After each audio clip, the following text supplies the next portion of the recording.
Keisha, dan hari ini aku pengen ngobrolin buku yang baru-baru ini aku baca. Judulnya Petualangan Selarasa.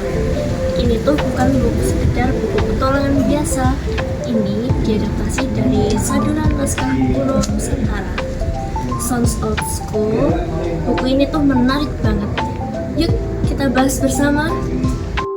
Buku ini ditulis oleh Indriani dan diterbitkan di Perpustakaan Nasional RI pada tahun 2024, berjumlah 181 halaman. Dan yang paling aku suka, buku ini bisa dibaca gratis lewat aplikasi e-Pusnas.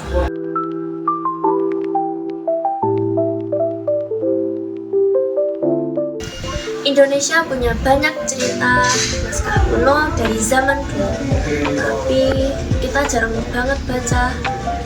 Kadang karena kita nggak tahu bukunya itu ada, atau bahkan karena hambatan bahasa. Nah, buku ini jadi jembatan. Bayangin, cerita yang ditulis dalam aksara Jawa kini sudah dikemas dengan bahasa yang mudah dipahami dan lebih ringan. Di cerita ini ada 4 bersaudara, Selangkara, Selaganda, Selasyara, dan Selarasa. Setelah orang tua mereka meninggal, si sulung atau Selangkara diangkat menjadi raja. Namun, sikapnya berubah menjadi otoriter ketika saudaranya memilih untuk pergi. Mereka berpetualang, dan salah satu petualangannya ialah Selarasa ditawan oleh bangsa jin. Di situ banyak perasaan campur aduk. Namun, setelah Selarasa memikirkannya, dia memilih memaafkan sang kakak dan memilih untuk melupakan dendamnya.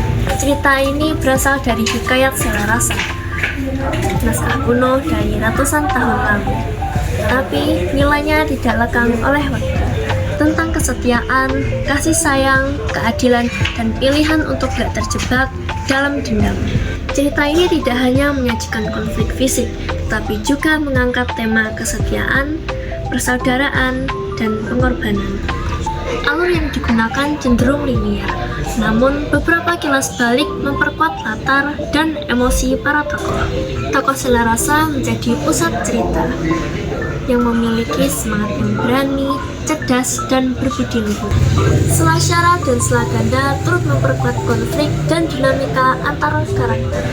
Menariknya, bangsa jin bukan hanya sekedar makhluk antagonis, tapi juga sebagai hawa nafsu, egoisme, dan tekanan batin manusia. Penafsiran ini tidak hanya relevan secara budaya, tetapi juga secara filosofis. Sebagai karya saduran, Petualangan Selarasa memiliki keunggulan, yakni menyajikan cerita lama yang dikemas baru yang ramah pembaca modern. Nilai moral dan budaya dalam buku ini sangat relevan bagi pembentukan karakter remaja. Dari sisi kebahasaan, buku ini ditulis dengan bahasa Indonesia yang ringan dan komunikatif, namun tidak menghilangkan unsur kesastraan. Buku ini memiliki potensi besar untuk menjadi bahan ajar kesastraan di sekolah. Namun akan lebih kuat lagi jika menyertakan informasi naskah asli dan konteks budaya.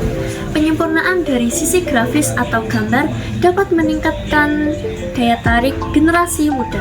Sebagai seorang pelajar yang mencintai sejarah dan sastra, membaca buku ini meningkatkan kebanggaan akan kekayaan budaya sekaligus meningkatkan semangat untuk mencintai literatur klasik. Petualangan Selarasa adalah bukti yang kuat bahwa kisah masa lalu dapat tetap hidup jika dijaga dan dikenalkan secara cerdas. Buku ini tidak hanya menghibur, tetapi juga menyentuh sisi emosional melalui tema keluarga dan cinta.